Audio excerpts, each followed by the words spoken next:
This is a CBC podcast. Always have an escape plan. Important advice during wildfire season. But if you're a community with only one road in and out of town, it becomes even more important. In 2016, residents of Fort McMurray rushed to escape as flames engulfed their only escape route. And after that happened, residents of Mackenzie realized they could find themselves in a similar situation. The community has just one main road leading them to Highway 97 north of Prince George. Ian LeBlanc is wildfire project coordinator for the district of Mackenzie. Always something that kind of in the back of your mind is, wildfires hit. We're a one road in, one road out community, and where's the person going in the event of an emergency, sort of thing. Oh, there's definitely sections where, especially once you're working in this program, you're driving along, you think, well, definitely a pinch point here, a bottleneck, like where you have, significant forest on either side of the highway. And you definitely feel like the potential is there in a high fire season that you wouldn't want to be driving through there in the event of a wildfire, especially after seeing what we've seen from other communities and that, like from, the Fort McMurray nightmare and stuff. Seeing that and then putting yourself in that position, driving, 30K, you'd be like, yeah, this needs to be addressed. Well, now it has been addressed. Mackenzie has just completed a wildfire risk reduction plan along Highway 39, the 30-kilometre road leading into and out of the community. They did it with help of the Forest Enhancement Society of BC. Steve Kazuki is executive director of that society and joins me on Daybreak this morning. Hi, Steve. Good morning, Carolina. How did this project come about? Well, the District of Mackenzie had been doing wildfire risk reduction around their community, cutting trees and thinning the forest for quite a number of years, probably 2010 or somewhere around then. And then more recently, they applied for funding to also reduce the risk along the highway between Highway 97 and the town of Mackenzie. And so they applied, and we were happy to give them the funding that they needed to protect themselves.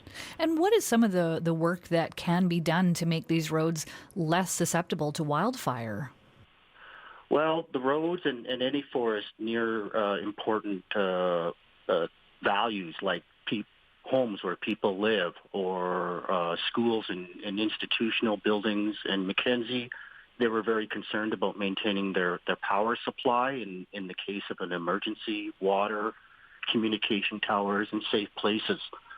And so that's what they did. Typically, what they'll do is try to create a shaded fuel break.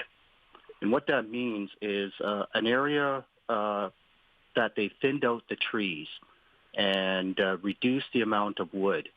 The best way to visualize it is like a campfire. Everybody can relate to it. And the more wood you pile on the campfire and the drier it is, the hotter it burns. And that's what you don't want in a forest fire. So to reduce the amount of heat, you reduce the amount of fuel. And you do that by thinning the trees out and removing some of the dead wood off the ground.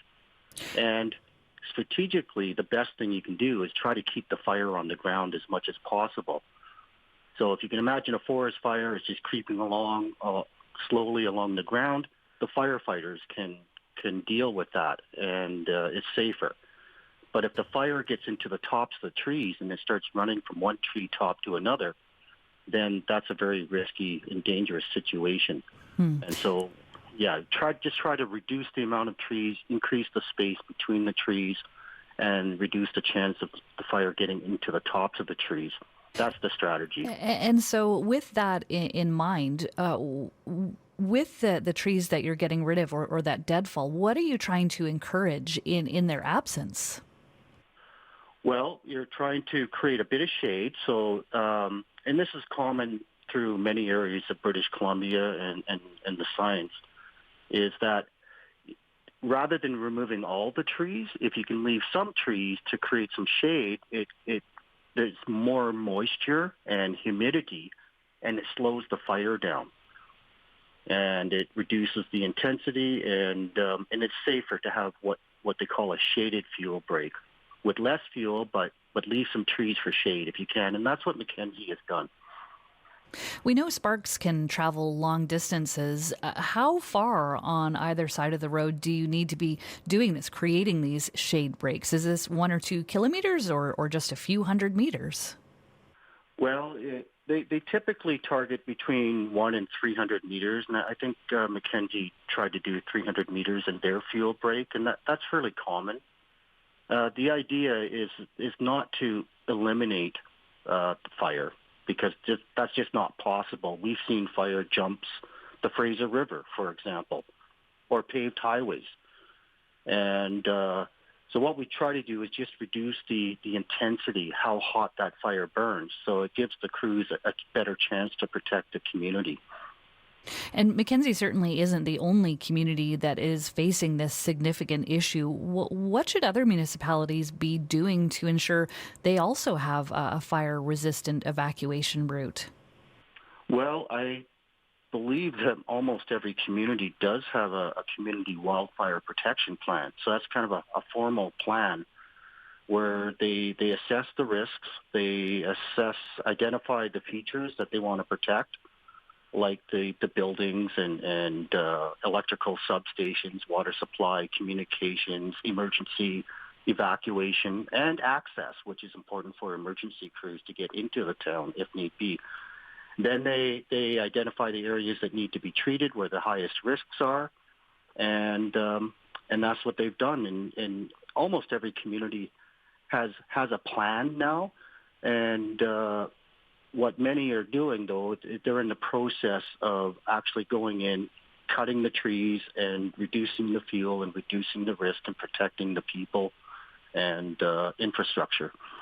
So that is underway almost everywhere. And in the case of Forest Enhancement Society of BC, as a funder, we funded over 100 projects in communities all across British Columbia. Well, thank you for catching us up to speed on the work that you have been doing, as well as the District of Mackenzie. Good of you to make some time for us. Absolutely. And if I could add just one more thing, in the case of Mackenzie and many other of our projects with Indigenous peoples and ski resorts and heritage like Barkerville and some accessible camping grounds, we've been able to use the fiber.